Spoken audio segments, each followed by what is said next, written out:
Okay, good morning po sa bawat isa sa atin. Ang nais ko pong batiin muna yung tita ko from Subic, si Tita Baby. Andiyan din si Ate Tess, saka si Kuya Willie. And may kasama din po tayo sa online, si Tito Luis. Nasa US po yan. So salamat sa Panginoon. Now, this morning, ang topic po natin is claiming the promised land. Base po dito sa ating text na Joshua chapter 1 verses 1 to 9. Ay po muna isumaglit na manalangin. Amang makapangyarihan sa lahat, pinupuri ka po namin at pinasalamatan. At may pagkakataon po kami na magsama-sama ngayong araw na ito para patuloy kang sambahin at para po sambahin ka rin sa pamagitan ng pakikinig ng iyong salita. Pagpalain niyo po kami ngayong umaga sa aming mapapakinggan na mensahe at patuloy po naming manamnam ito at makilala ka sa pamagitan nito. Kaya purihin ka o Panginoon at pasalamatan at pinagkakatiwala namin sa iyo ang lahat na ito sa pangalan ng Panginoong Hesus. Amen. Now dito po sa verses 1 and 2, mababasa po natin dito na binabanggit po na pumanaw na po si Moises na lingkod ng Panginoon. And alam po natin yung pinaka-background, for 400 years, sila po ay inalipin sa Egypt. Alam po natin na one day kinausap po ng Diyos si Moises para po ilabas ang mga Israelita mula sa pagkakalipin sa Ehipto.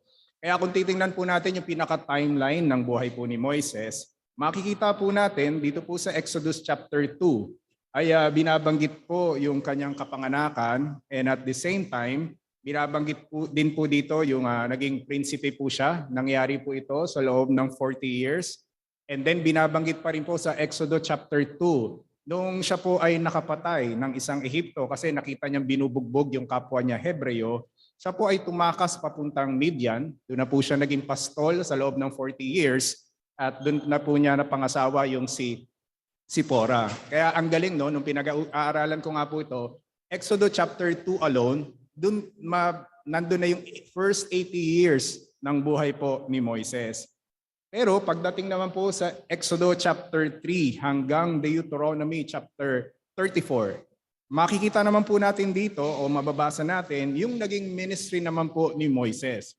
So pag in-add po natin yung tatlo, magkakaroon po tayo ng total na 120 at si Moses po ay namatay sa edad na 120.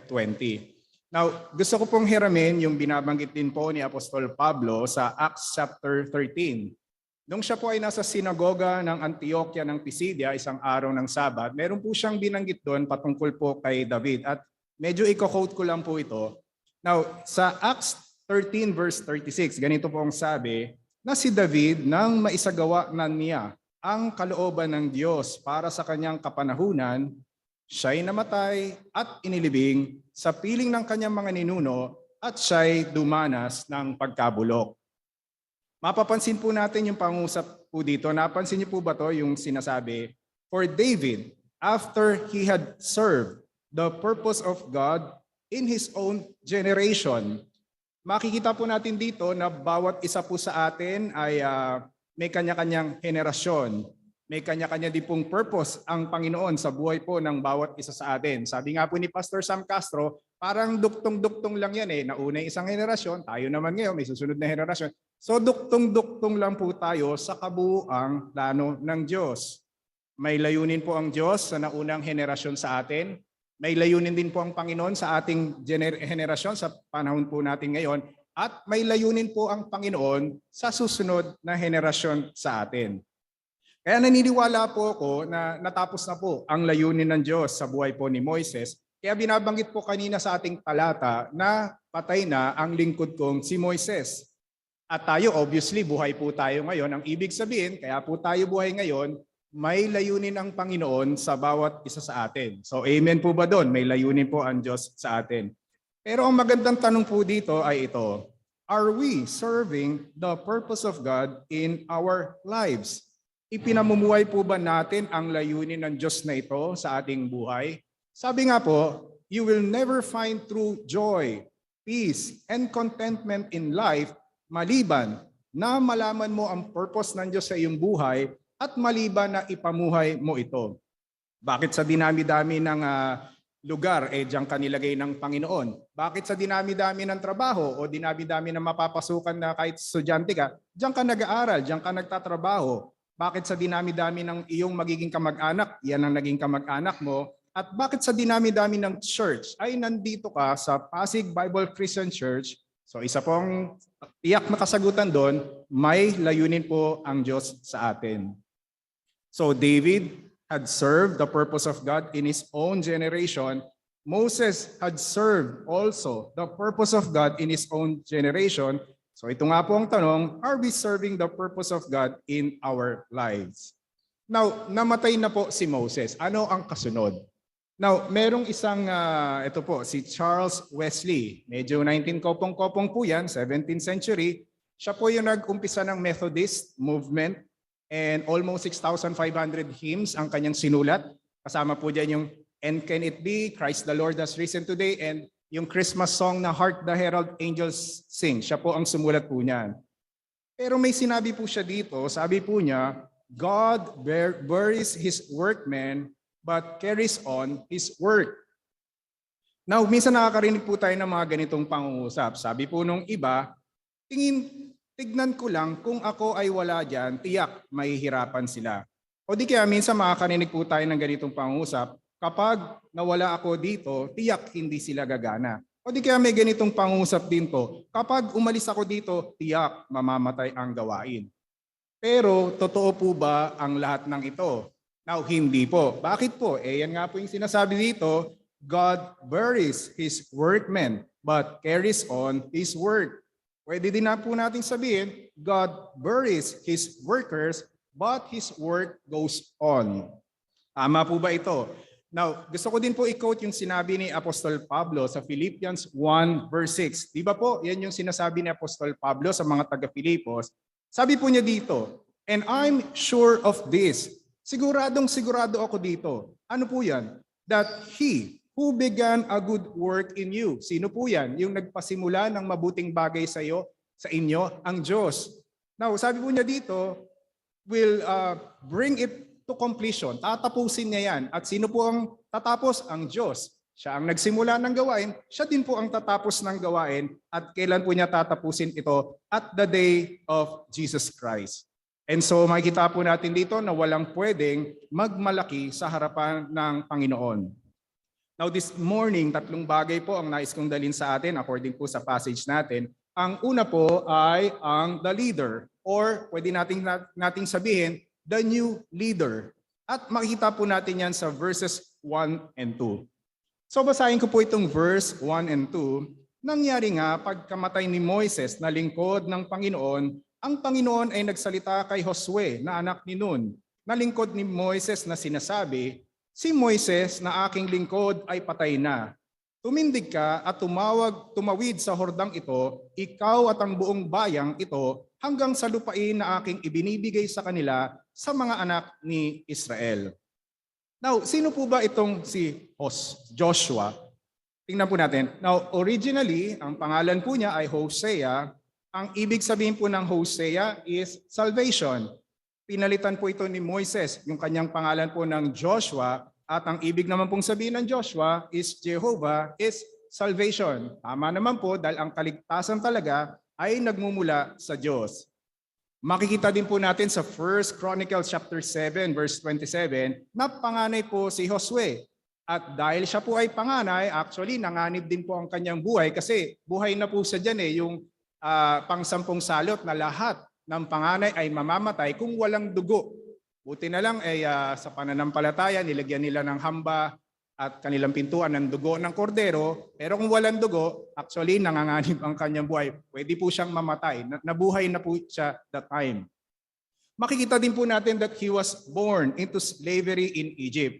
Now, maybe si Moses, mas matanda lang kay Joshua ng mga 40 years. Ibig sabihin, nung tumakas si Moses, nung nakapatay siya, tumakas siya sa Midian, doon pa lang pinanganak po si Joshua. And ibig sabihin, nung doon pa lang siya pinanganak, naranasan din niya sigurado yung hard labor or yung forced labor, naranasan po niya. At kitang-kita niya sa kanyang kapwa Israelita yung pagpapahirap ng mga Egyptians sa kanila. And so, kung pinanganak po siya dyan, na-witness din po niya yung 10 plagues. Kitang-kita po yan ni Josue, naranasan po niya ang lahat ng iyan. Na-witness din po niya yung pagbiyak, yung opening of the Red Sea, at nakita din po niya yung closing of the Red Sea at yung nalunod, yung humabol yung mga sundalo ng Egyptian at nalunod ang mga sundalong Egyptian, tinabunan sila ng Red Sea. Kitang-kita din po yan ni Josue. Na-witness din po niya yung manna, yung bread from heaven, kasi nagreklamo yung mga tao. Nakita po yan ni Josue. Nakita din po niya yung pangako ng Diyos in the evening, yung mga quails, no? Magsasawa kayo sa pugo, darating sa inyo yan. And na-witness din po ni Joshua yung nagsalita si Moses sa bato at lumabas yung tubig kasi nagreklamo na naman yung mga Israelita, mamamatay kami sa uhaw nito. Now, ano po ang ibig sabihin ng lahat ng ito? Now, God spent many years preparing Joshua for his calling. Hindi naman po siya basta sinugo na, o sige, sinugo na lang. Hindi. Mapapansin po natin lahat ng pangyayari na saksihan, na witness ni Joshua, paghahanda po ito ng Diyos sa kanya bago po siya tawagin sa mas dakilang gawain. And kahit po si Moses, di ba, alam po natin si Moses. Now, si Moses, alam po natin, nabanggit ko kanina na siya po ay nagpastol sa loob ng 40 years bago po siya tinawag ng Diyos na ilabas ang kanyang bayan. And makikita nga po natin dito sa chapter 2, di ba po? Pinanganak siya, naging prinsipo po siya ng Egypt, and tumakas po siya another 40 years, naging pastol po siya. And siguro, nung pastol po siya, nasabi niya sa kanyang sarili, ganito na lang ba ang aking buhay? Now, take no, 40 years po yan na mag-aalaga ka ng tupa, matagal po yon. At siguro sinasabi niya sa kanyang sarili, ganito na lang ba ang aking buhay? Siguro talagang eto na ako, at siguro mamatay na lang ako bilang pastol. And during that time, take note, 80 years old na po si Moses. Pero makita po natin, isang araw, tinawag po siya ng Diyos at the age of 80.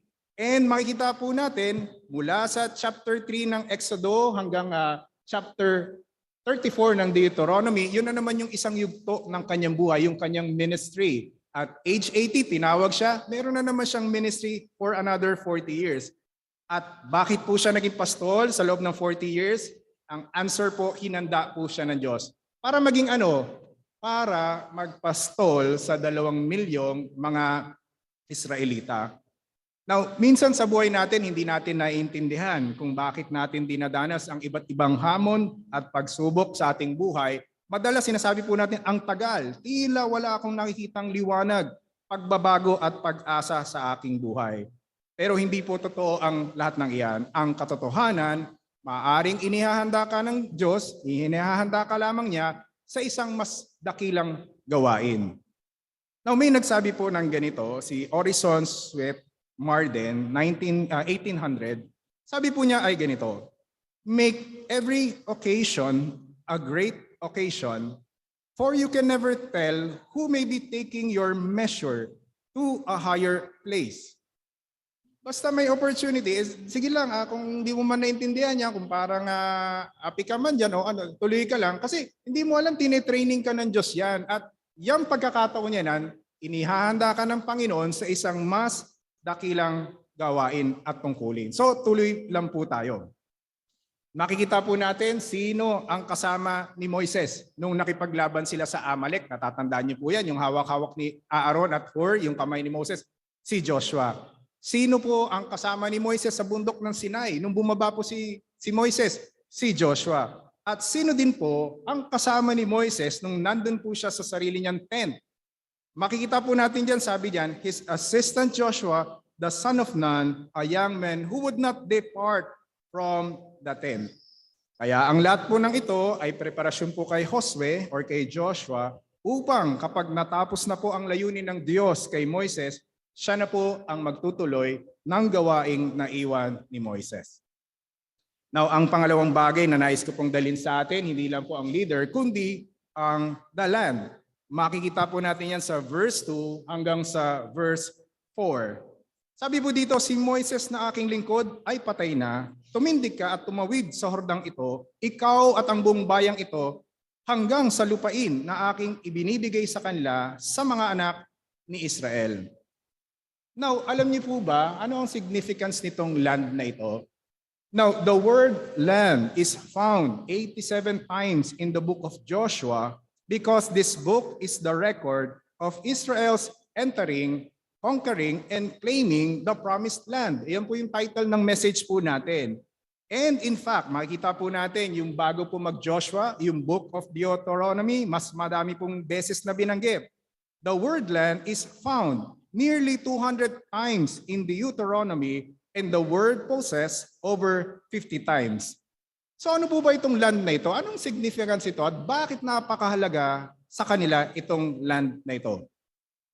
Well, God promised to give the land to Abraham, Genesis 12, 1-7. Diba po, nangako ang Diyos kay Abraham at nakuha po yan ni Abraham, but their enjoyment of the land dependent on their faithful obedience to God.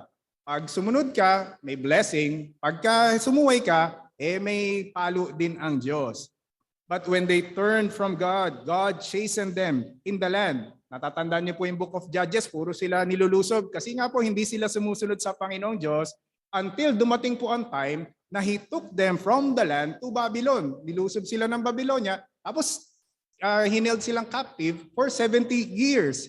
And then after 70 years, after 70 years, Israel returned to their land. Now this land, marami pong tawag sa kanya, it is called the most beautiful of all lands. Sa Exodus, Ezekiel chapter 20 verse 6 and 15. Tinawag din po ito na the pleasant land. Tinawag din po ito the glorious land. And tinawag din po ito a land flowing with milk and honey. Pinakikita lang po dito yung kasaganahan nitong land na ito.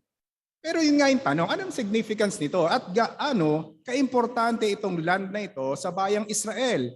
At kung dadagdag ko na rin po, ano ang significance po nito? Even, isasama ko na rin po ang buong sangkatauhan.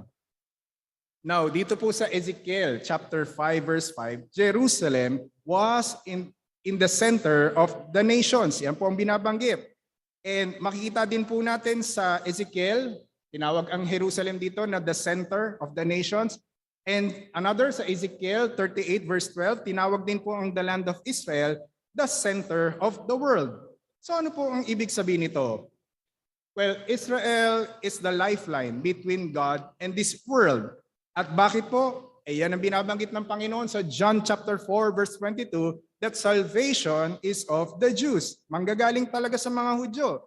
And so God chose the land of Israel to be the stage or the center in which the great drama of redemption would be presented. So dyan po sa bansang Israel, magmumula ang lahat ng katuparan ng pangako ng Diyos patungkol po sa kaligtasan ng sangkatauhan. Una, tinawag po ng Diyos si Abraham, pumunta siya sa lupain na yan. At noong nakatira na siya doon at yung mga Israelita nakatira na po sila doon sa lupang pangako, sinabi naman ng Diyos na ang tagapagligtas ay magmumula sa tribo ng Huda, sa pamilya ni Haring David, ipapanganak siya sa Bethlehem at isang araw mamamatay din po siya dyan sa land na yan. At ang ibig lang pong sabihin niyan, all these important events in the drama of redemption would take place in the land of Israel, the land that Joshua was called to conquer and claim. Napakahalaga po sa Israelita. Kaya nga pinag-aawayan yung Jerusalem na yan, di ba? Sa Jews, sa standpoint nila, sa lahi pangako ng Diyos kay Isaac, pero yung mga Arabs, pinag-aawayan nila yan kasi sa kanila man, lupa din namin yan, galing kami kay Ishmael. Now, by application, ano naman sa atin yan? Nandun naman yung lupa na yan, nandun sa Israel, ano naman sa atin yan? Now, ano ang significance naman po sa atin ito? Dahil wala naman po tayo sa land ng Israel. Well, gusto kong hiramin yung Hebrews 11. Dito po binabanggit na tinanggap ni Abraham po itong land na ito bilang kanyang pamana at kanyang tinirahan itong land na ito. Pero sinabi din po ni Abraham sa verse 10, kahit tinanggap niya na itong land na ito, sabi po niya that he was still looking forward to a city that has foundation, whose designer and builder is God. So dito tayo. Hindi man tayo nandun sa Israel, nasa Pilipinas po tayo. Pero si Abraham sabi niya, hindi, meron pa rin, kahit binigay sa akin yung land ng Israel, inaasam ko pa rin yung the New Jerusalem, yung langit. At dito po tayo papasok, tayo din po, inaasahan din po natin na one day na titira po tayo sa New Jerusalem sa kalangitan. Yan po ang application po nito sa atin. Kung sa Ehipto wala po silang kapahingahan, itong mga Israelita, sa lupang pangako ay nagkaroon po sila ng kapahingahan. Dito din po sa sanlibutan ito, wala po tayong ganap na kapahingahan, pero sa langit, tiyak na makasusumpong po tayo ng ganap na kapahingahan. So sino po dito ang pagod na dito sa mundong ito? Nakakapagod, pero sa langit, magiging ganap po ang ating kapahingahan.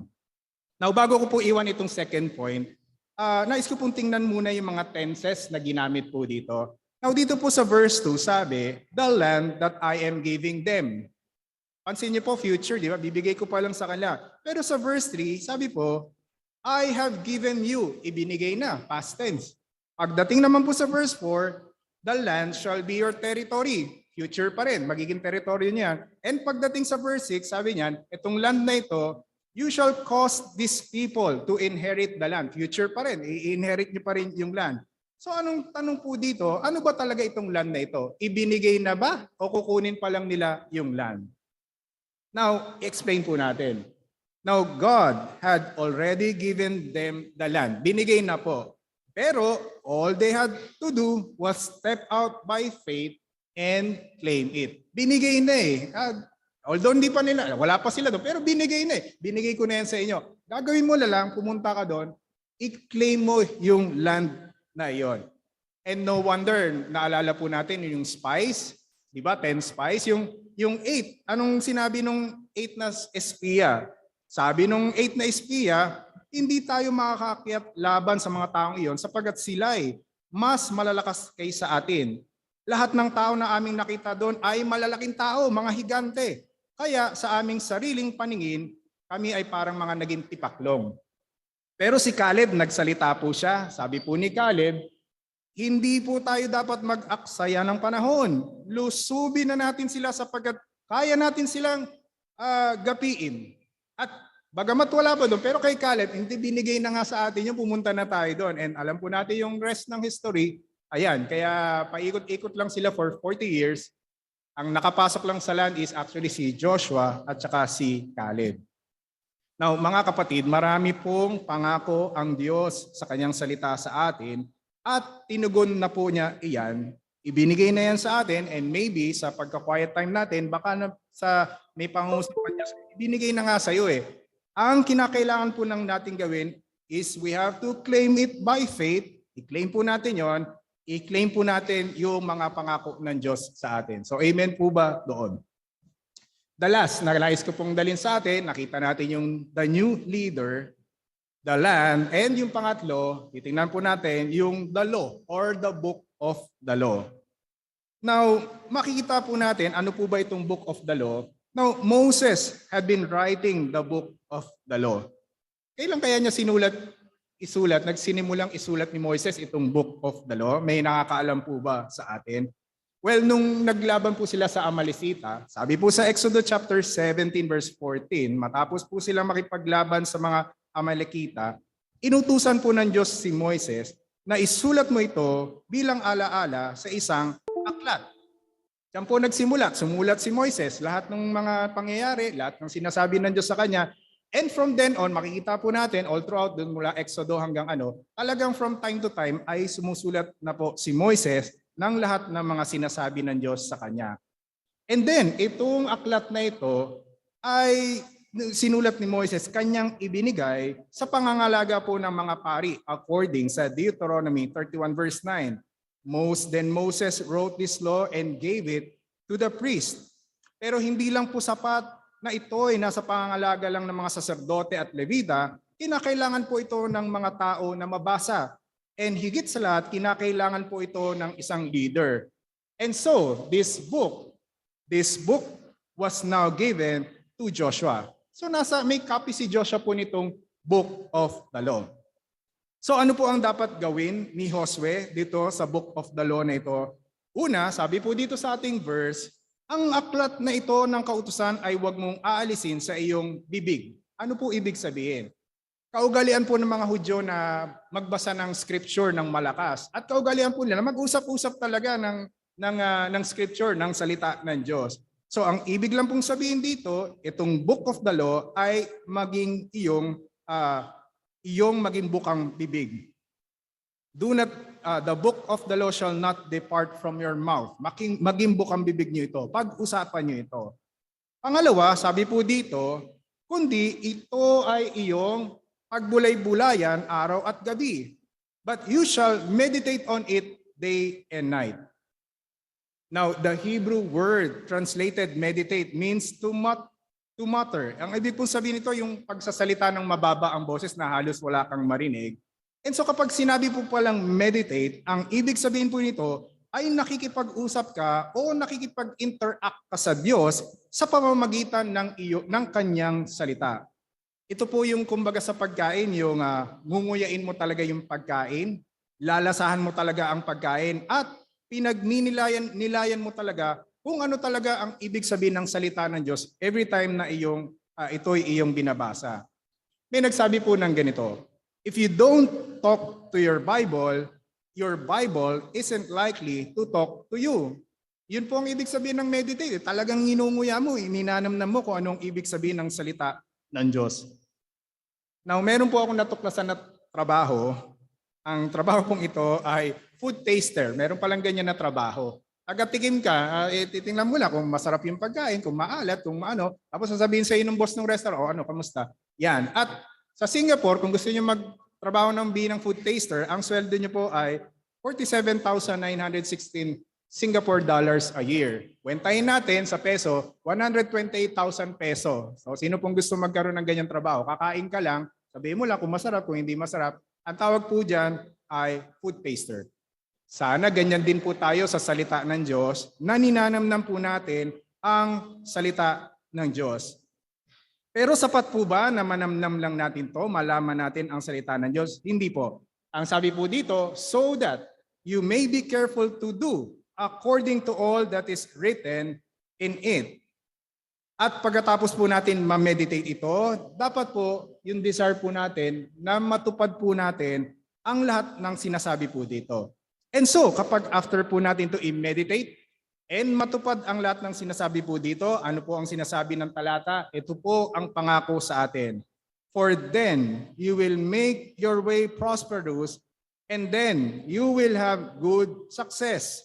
Kung magkakagayon iyong pagiginhawain ang iyong lakad at magtatamukan ng tagumpay. So ito po pala ang basihan, ang basis, basihan ng tunay, isang tunay na matagumpay sa pamumuhay. Ano po yan? Ang salita ng Diyos. The book of the law is the greatest legacy Moses could leave to his successor. Actually, hindi yung position, hindi eh. Ang talagang iniwan na the greatest ni Moses kay Joshua is the book of the law. At pwede din po nating sabihin, the Bible, ito pong dapat Biblia, should be our greatest legacy also na pwede nating iwan sa ating mga anak. Now, tingnan niyo po ito. If Joshua was able to conquer Canaan having only the first 5 books of the Bible, kasi hindi pa naman complete ang Bible nun yung pa lang. Sabi po dito, how much more ought we to overcome now that we have a complete Bible? So talagang si Joshua nga nagtagumpay First 5 books lang ng Bible lang nasa kanya. How much more sa atin, kumpleto na po ang salita ng Diyos. Now in conclusion, gusto ko pong mag-conclude dito, what is the measure of true success? Now, may 3 question po dito. Sabi po dito, did we obey the will of God? Sinunod mo ba talaga yung pinagagawa ng Diyos sa'yo? Pangalawang tanong, were we empowered by the Spirit of God? Ginawa mo ba yung bagay na yan sa kalakasan, sa kakayanan, kalakasan sa pamagitan ng Espiritu ng Diyos? And pangatlo, did we serve to or for the glory of God? Naglingkod ka ba? Ipinamumuhay mo ba yan? Ang pinakadulo is para maluwalhati ang Diyos. At sabi nga po dito, if we can answer yes, kung yes ang sagot natin dito sa 3 tanong na ito, then our ministry or our life has been successful in God's eyes no matter what people may think. Ito po yan. Ginawa mo ba ang pinagagawa ng Diyos? Ginawa mo ba ito sa kapangyarihan ng Espiritu Santo? At ginawa mo ba ito ultimately ang reason para maluwalhati ang Diyos, kung yes, ang answer natin dyan sa tatlong tanong na yan, yan po ang measurement ng true success in God's eye. And so kung paano kinlaim ni Joshua po ang promised land, patuloy po natin i-claim ang mga pangako ng Diyos sa ating buhay. Pagpalain po tayo ng Panginoon sa kanyang mga salita.